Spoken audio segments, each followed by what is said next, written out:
Hello everyone, myself Rupal Shukla और आज हम लोग बायोलॉजी के मोस्ट इंपोर्टेंट क्वेश्चंस को डिस्कस करने वाले हैं। Question number first, conversion of glycogen to glucose is stimulated by glucagon. Question number second, branch of science which deals with the study of positive agents of disease. Ecology नहीं, ecology होता है environment की स्टडी। Etiology, yes, correct answer is B. Eugenics एक human race का होता है, यूजेनिक्स ये भी नहीं होता। Question number third, which observation proves that a cell is a eukaryote?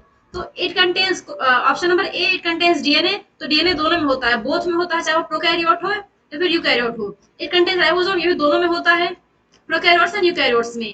Contains cell membrane, ये भी दोनों में होता है।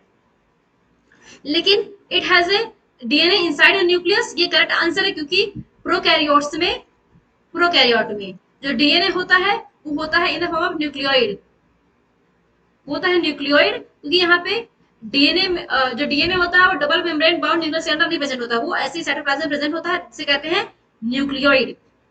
Question number third, what carries blood away from the heart? तो that is arteries. Arteries carry करती है ब्लड को हार्ट से दूर।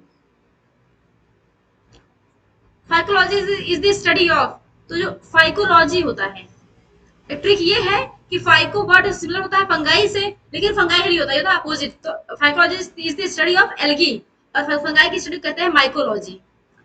Question number six, spongy porous bone tissue is also called, तो उसे कहा जाता है cancellous bone. Every ecosystem must have autotrophs, heterotrophs, both A and B and photosynthesisers. तो correct answer is A, autotrophs, क्योंकि ऑटोट्रॉप्स को कहा जाता है, या फिर कहिए प्रोड्यूसर्स, क्योंकि ये करते हैं फोटोसिंथेसिस। इनके पास प्रेजेंट होगा क्लोरोफिल, जिसकी वजह से फूड बनाते हैं और फिर इसको ट्रांसफर करते हैं एनेस्ट्रोफिल लेवल्स में। Question number 8, what type of macromolecules is an enzyme? तो protein, saturated fats, phospholipids, lipids. So correct answer is A, proteins, क्योंकि जो एंजाइम होते हैं वो होते हैं proteins. DNA can be found in what organelles? तो डीएनए जो होता है प्रेजेंट होता है न्यूक्लियस में, माइटोकॉन्ड्रिया में, क्लोरोप्लास्ट में। अब जो आंसर इनमें से तीन में, इन तीनों में जो आंसर जहां पे होगा वही करेक्ट होगा। क्लोरोप्लास्ट, माइटोकॉन्ड्रिया कहीं करेक्ट है। न्यूक्लियस, राइबोसोम नहीं, राइबोसोम में डीएनए नहीं प्रेजेंट होता, राइबोसोम इसमें नहीं प्रेजेंट होता, माइटोकॉन्ड्रिया में होता है, एंडोप्लाज्म रेटिकुलम यहाँ पे भी नहीं होता, न्यूक्लियस में होता है। तो ये तीनों आंसर सही है, चाहे इसके अलावा और भी क्वेश्चन हो सकते हैं। सो correct answer is option A. Organisms that depend only on raw plant products are said to be, so herbivores वो होते हैं जो प्लांट्स को खाते हैं, eat on plants, vegetarian मतलब, और वेजिटेरियंस जो वेज चीजें खाते हैं, कार्निवोरस जो एनिमल्स को खाते हैं, omnivorous जो दोनों खाते हैं, eat both plant and animal. So correct answer is A. Be detected most easily in, so that is in an artery. Answer C. Lamarck's theory of inheritance of acquired characters was challenged by, that is challenged by Herbert Spencer. Herbert Spencer ने दिया था survival of fittest.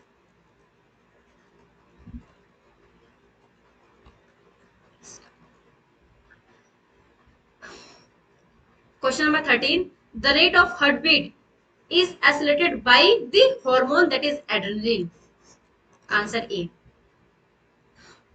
The book Historia Plantarum is written by, that is written by Aristotle. So correct answer is A.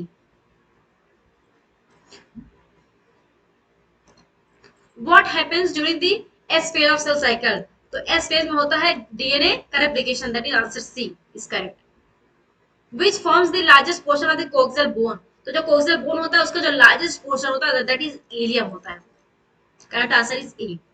Most abundant tissue in the body, that is connective tissue. क्यों? क्योंकि connective tissue में आता है blood.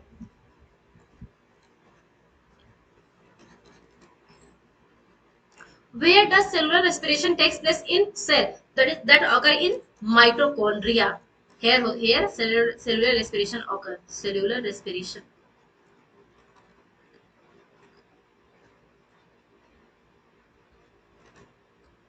Mycology is the study of that is fungi. Lichen is the indicator of air pollution, और air pollution में ही sulphur dioxide का sulphur dioxide को बताता है कि एनवायरमेंट प्रेजेंट है कि एब्सेंट है। So this is the end of the video. अगर आपको वीडियो अच्छी लगी हो तो प्लीज वीडियो को लाइक करिए, चैनल को सब्सक्राइब करिए, दोस्तों के साथ जरूर शेयर करिए। तब तक के लिए स्टे ट्यून्ड। Thank you.